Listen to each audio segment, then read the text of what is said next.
Assalamualaikum warahmatullahi wabarakatuh.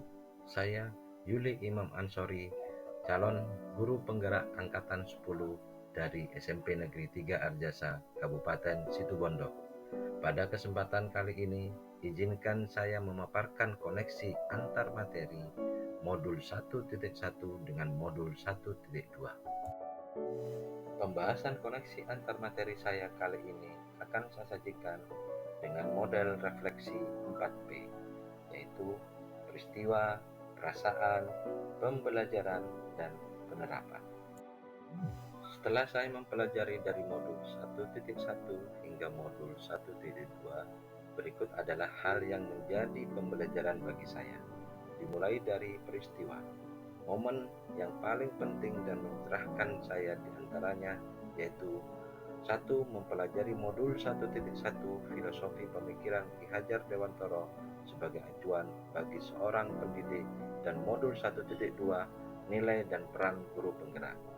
2. Memahami filosofis pemikiran Ki Hajar Dewantara di mana seseorang guru bertindak sebagai among yang bertugas menuntun murid, dan pernyataan Ki Hajar Dewantara tentang menghamba kepada murid.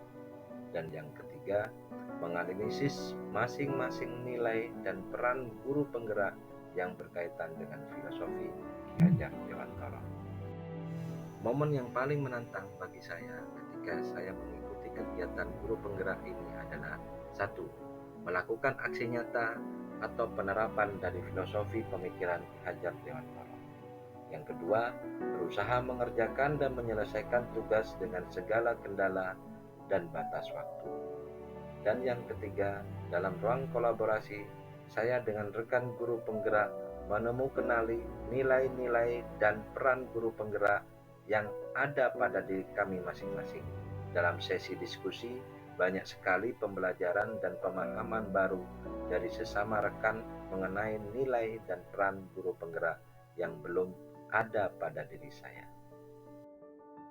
Kaitan modul 1.1 dengan modul 1.2 yang saya pahami adalah pada modul 1.1 filosofi pemikiran Ki Hajar Dewantara mengenai pendidikan yang menghamba pada anak, di mana pendidikan haruslah berorientasi pada siswa untuk tumbuh kembangnya sesuai dengan minat dan bakat anak. Kaitannya dengan modul 1.2 adalah bahwa nilai dari guru penggerak adalah berpihak pada murid, dan guru penggerak berperan sebagai pemimpin pembelajaran, menjalankan filosofi among Ki Hajar Dewantara yaitu ing ngarsa sung tulodo ing madya mangunkarsa tuturi handayani. Refleksi yang kedua yaitu perasaan. Saat momen itu terjadi, saya merasa seperti seseorang yang berada di tengah padang pasir yang mencoba mencari oase. Oase tersebut adalah ilmu dan pengalaman berharga yang saya dapatkan dari pendidikan guru penggerak ini.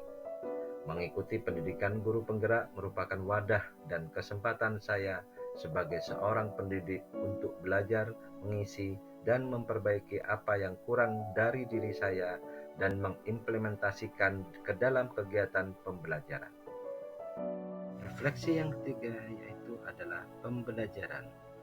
Sebelum momen tersebut terjadi, saya berpikir bahwa saya merupakan seorang guru yang berorientasi bahwa pembelajaran yang baik adalah murid yang duduk, diam, mendengarkan, dan guru sebagai pusat pembelajaran. Kedua, saya selalu mengutamakan penilaian ranah kognitif karena materi yang diberikan harus selesai dengan target dan harus memenuhi KKM. Lalu yang ketiga, saya tidak pernah merefleksi apa yang sudah saya kerjakan. Lalu yang keempat, saya jarang sekali berkolaborasi dengan teman sejawat. Sekarang saya berpikir bahwa saya harus mampu 1. Menjadi pemimpin pembelajaran yang berpihak pada murid dengan selalu berinovasi agar pembelajaran menjadi lebih menyenangkan dan bermakna. Lalu yang kedua, mewujudkan kepemimpinan murid. Yang ketiga, menjadi coach bagi guru lain. Keempat, mendorong terjadinya kolaborasi. Dan yang kelima, yaitu menggerakkan komunitas praktisi. Selanjutnya yaitu refleksi yang keempat, Penerapan. Rencana pengembangan diri yang akan saya lakukan mulai dari 1. Berpihak pada murid. Sebagai seorang pendidik, saya harus memiliki sikap among atau menuntun peserta didik dalam mencapai keselamatan dan kebahagiaan setinggi-tingginya sesuai dengan kodratnya.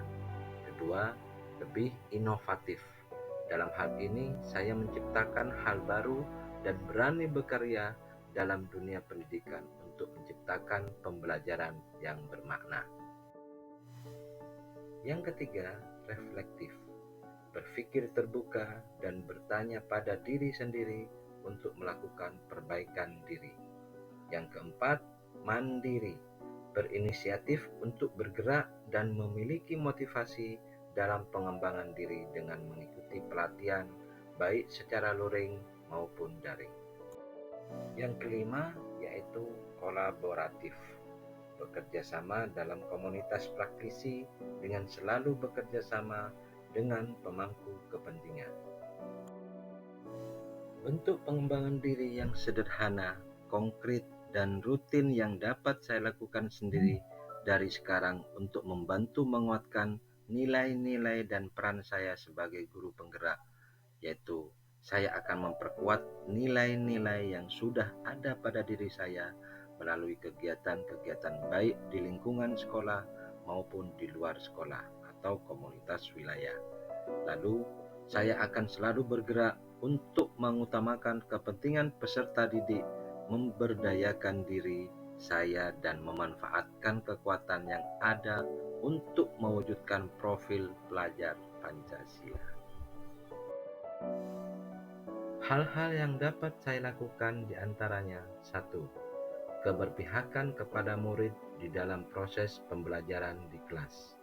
2. Melaksanakan pengembangan diri secara mandiri. 3. Melakukan kegiatan refleksi dengan memanfaatkan pengalaman-pengalaman sebagai pembelajaran untuk melakukan perbaikan. 4. Berkolaborasi dengan semua pihak mengenai pentingnya keberpihakan kepada peserta didik. Dan yang kelima, selalu berinovasi dan meningkatkan kreativitas diri untuk menciptakan hal-hal yang baru. Demikianlah yang dapat saya paparkan dalam koneksi antar materi modul 1.2 ini. Semoga bermanfaat. Terima kasih. Salam guru penggerak. Wassalamualaikum warahmatullahi wabarakatuh.